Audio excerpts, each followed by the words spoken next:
Ragazzuoli belli, finalmente è disponibile in libreria la tua mossa vincente. Per coloro che lo hanno preordinato, oggi partiranno le spedizioni, quindi ragazzi, finalmente posso dire che questo libro si trova ovunque, sia online nei vari store digitali che in libreria.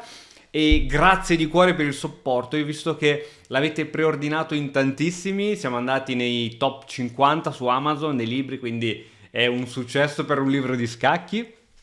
E che dire, grazie veramente di cuore. Però adesso in questo video, oltre a ringraziarvi veramente in tanti, e vi ricordo che potete riscattare il bonus perché oltre all'acquisto del libro vi è anche il bonus, quindi per chi ha acquistato il libro e non ha richiesto il bonus lo faccia. Manda un'email a latuamossa vincente@gmail.com mandando la ricevuta d'acquisto del libro chiedendo appunto di riscattare il bonus. Detto ciò, nel video di oggi volevo far vedere internamente come è fatto il libro, quindi così chi l'ha già ordinato e gli deve arrivare può iniziare a spulciarlo dentro e vedere com'è, e chi non l'ha ordinato perché giustamente non sa dentro che cosa c'è scritto, voglio fare una panoramica del libro per far vedere un pochettino come è strutturato. Ripeto, non è voluto essere il solito manualetto di scacchi che ti spiega come le regole del gioco, come si muovono i pezzi e qualcosa sul mediogioco e poi finisce, ma è un libro invece concentrato più sul dopo, su cosa succede dopo. Andiamo a vedere. Bene, andiamo a vedere all'interno di questo libro come è fatto. Allora, innanzitutto qui ci sono, diciamo, i capitoli, i macro capitoli, che sono 240 pagine, ovviamente dentro ci sono poi i vari paragrafi, e abbiamo dovuto inserire per forza di cosa quelle che sono poi, diciamo, le regole di base del gioco per chi inizia da zero, chi prende questo manuale da zero, però l'abbiamo messo in maniera molto veloce, tant'è che appunto già nel capitolo 3 a pagina 21 inizia veramente la partita vera e propria. Qui ci sono i principi fondamentali, il solito occupazione del centro, eccetera, sviluppo dei pezzi, eccetera, eccetera. Io credo che la parte più interessante parte ovviamente nel mediogioco. Per forza di cose abbiamo dovuto parlare di strategia, tattica, quindi la differenza tra strategia e tattica. Quindi strategia sono operazioni di lungo periodo, mentre la tattica sono operazioni di breve periodo. I diagrammi tutto a colori, credo che sia uno dei libri più carini internamente parlando. Poi a livello di contenuti, ragazzi, me lo dovete dire voi. Tempo, iniziativa, eccetera, eccetera, e poi tutte le varie. Qui iniziano tutte le varie tattiche, l'infilata con spiegazioni ed esercizi poi da fare. Ora, al di là di questo, io andrei poi, la pagina 87 inizia secondo me una delle parti più importanti del libro e di tutti i libri di scacchi, oserei dire, cioè la strategia con i pedoni, perché nel momento in cui uno riesce a utilizzare bene i pedoni, siamo a posto.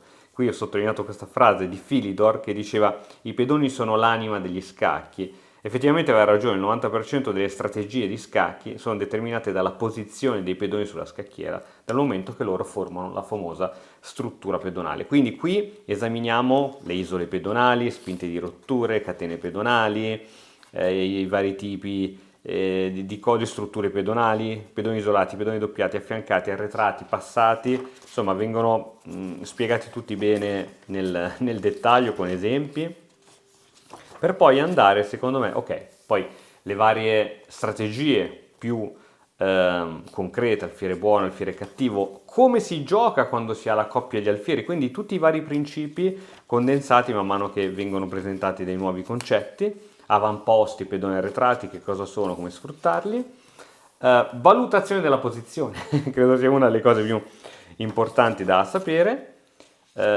quando scambiare i pezzi. Qui ci ho tenuto veramente a sottolineare che la maggior parte delle persone scambia i pezzi senza una ragione, solo per il gusto di farlo, oppure perché non sa che cosa fare in quella determinata posizione.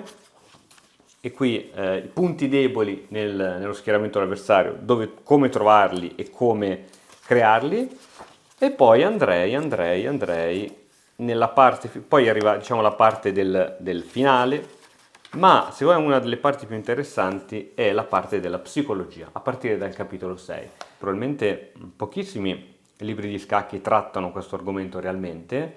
L'ho steso con la mia pratica ed esperienza da torneo, ma mi sono confrontato ovviamente sia con il grande maestro Andrea Stella per stendere questo capitolo, che con il campione italiano Under 20 Simone Pozzari, nonché maestro FIDE. E Bobby Fischer diceva: io non credo nella psicologia ma credo nelle buone mosse, ma in realtà tante volte ha dimostrato come lui stesso ha perso delle partite per non aver saputo gestire mentalmente delle partite.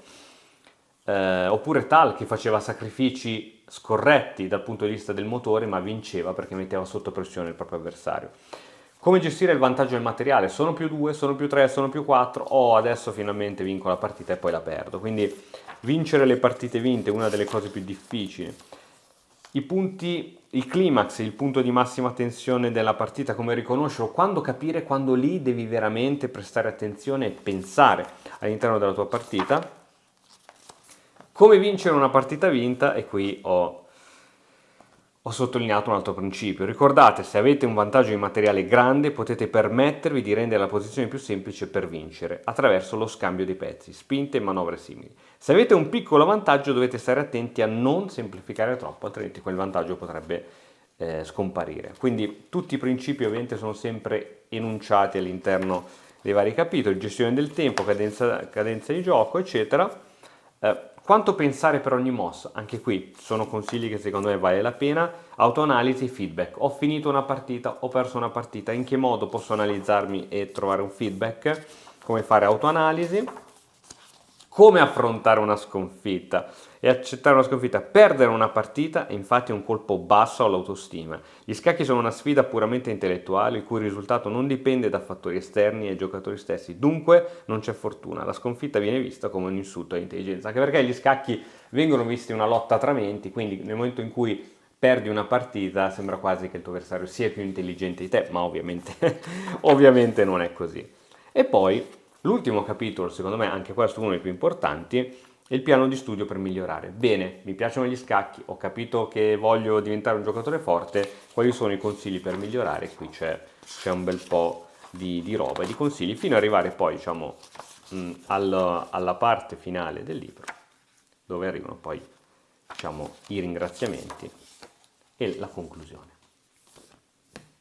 Bene, io spero di cuore che questo libro ti piaccia, quindi se l'hai ordinato lo leggerai. Sono sì 240 pagine ma scorrono molto velocemente, sia perché ci sono i diagrammi, ci sono i disegni, il testo, alcune parti sono state evidenziate per renderle più chiare, ci sono gli esercizi, ci sono degli aneddoti che vengono inseriti all'interno del libro, quindi penso che in una settimana, massimo 2, questo lo finisci. Ti consiglio di seguire il libro con una scacchiera di fianco, per una scacchiera in legno, una scacchiera in plastica, qualsiasi cosa, basta che di fianco una scacchierina oppure anche una scacchiera online. Oggi sono tutte le scacchiere digitali dove puoi muovere comunque i pezzi online senza averne una. E niente, io sono stra felice. Grazie, io veramente volevo ringraziarvi per il supporto. Diversi club di scacchi mi hanno chiesto di fare la presentazione da loro, sono felicissimo, le terrò queste presentazioni. E che dire, grazie per il vostro amore, per il vostro supporto, e se tutto questo veramente è stato disponibile, grazie a voi, grazie alla community che abbiamo creato, vuol dire che i contenuti che creiamo vi piacciono e noi siamo felici, cerchiamo sempre di fare del nostro meglio. Che dire, grazie, ci vediamo alla prossima, ciao!